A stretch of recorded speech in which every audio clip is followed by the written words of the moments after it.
warahmatullahi wabarakatuh. Nama Muhammad Tajuddin Iritonga, NIM 191402003757. Adapun pelajaran kita yaitu Wasail Taklim Al-Lughah Al-Arabiyah dengan dosen pembimbing Meliza Budiarti MA. Media pembelajaran untuk aswad, kelebihan dan kekurangannya. A. Media pembelajaran untuk aswad atau bunyi. Dalam pembelajaran bahasa, penguasaan terhadap bunyi menjadi sangat penting.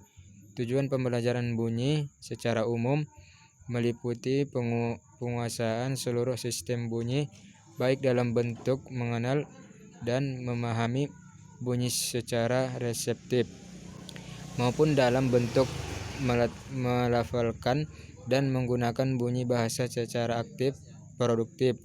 Selain bunyi bahasa dalam bentuk konsonan dan vokal, sistem bunyi bahasa meliputi tinggi rendahnya suara atau at-tuhul, tekanan kata dalam kalimat atau an-nabar, intonasi atau at-takhim dan sebagainya.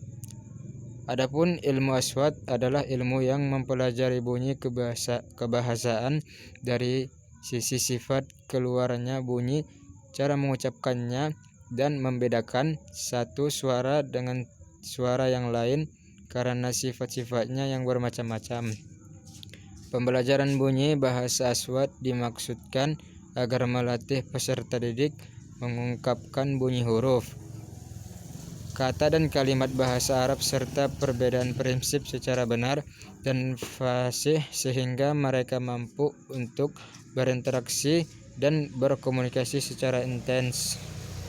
Selanjutnya yaitu bagian B, macam-macam media pembelajaran aswad beserta kelebihan dan kekurangannya. Media pembelajaran yang dapat digunakan untuk mengajarkan bunyi diantaranya adalah yang pertama yaitu lakukan an-nukhi atau bagan artikulasi ucap yang terdiri dari beberapa alat ucap.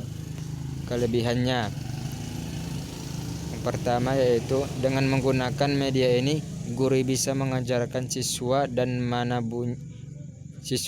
mana bunyi itu diucapkan. Selanjutnya akan memudahkan siswa menempatkan alat ucapnya sesuai dengan petunjuk pada gambar. Siswa lebih tertarik dan tidak merasa bosan karena melihat gambar bagian tersebut. Kekurangannya yaitu siswa tidak dapat memperluas keterampilan berbicaranya dan hanya mengikuti alur dari gambar bagian tersebut. Yang kedua, kartu bergambar seperti gambar jeruk untuk bunyi ba, gambar baju untuk bunyi sa, dan seterusnya.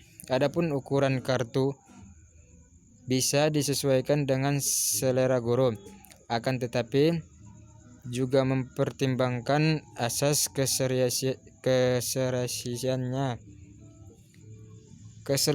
keseleraan dan kekontrasan. Kelebihannya: A. Sifatnya konkret dan gambar lebih realitas. B. Gambar dapat mengatasi batasan ruang dan waktu.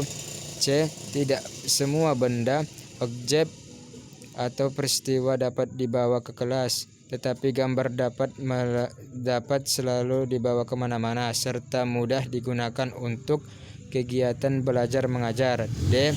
Harganya mudah dan gampang didapat tanpa memerlukan peralatan khusus. Selanjutnya yaitu kekurangannya. A. Kartu bergambar hanya menekankan pada indera mata. B. Kartu bergambar kurang efektif jika menerangkan gambar yang terlalu kompleks.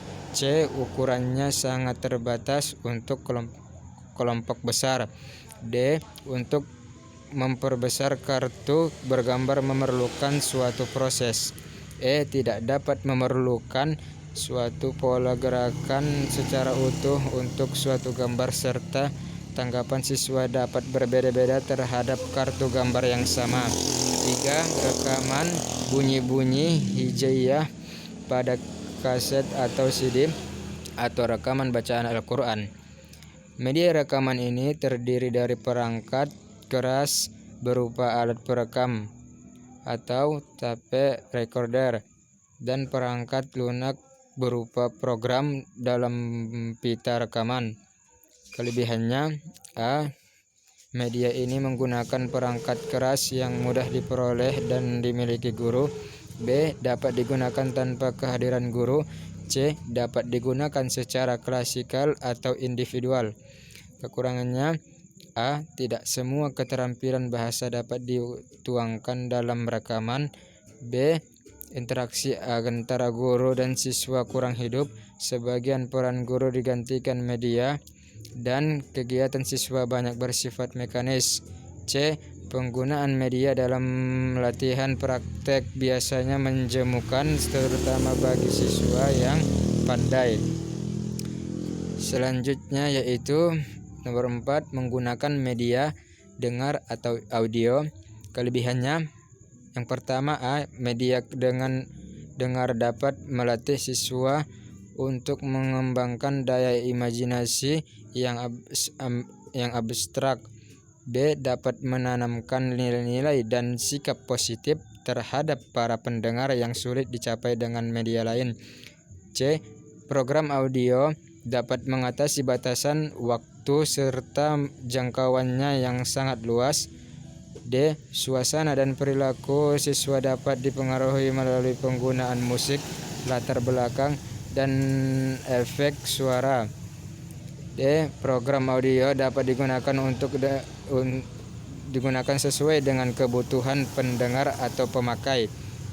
Kekurangannya yaitu A. Media audio yang lebih banyak menggunakan suara dan bahasa verbal hanya mungkin dapat dipahami oleh pendengar yang mempunyai tingkat penguasaan kata dan bahasa yang baik. B. Media audio yang menggunakan program siaran radio biasanya dilaksanakan serempak dan terpusat sehingga sulit untuk melakukan pengontrolan. C. Pengembangan naskah audio yang tidak baik dapat menyita waktu dan membutuhkan keterampilan khusus. D. Sangat perlu berhati-hati apabila hanya audio yang digunakan, karena waktu yang lama tanpa memberikan rangsangan visual dapat membosankan dan akan mengganggu pengajaran dengan kecepatan sendiri. Sekian, terima kasih. Wassalamualaikum warahmatullahi wabarakatuh.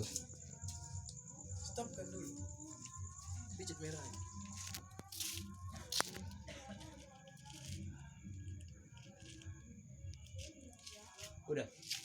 Belum. Udah bang? Udah siap ini? Udah siap kan? Tinggal simpan kan?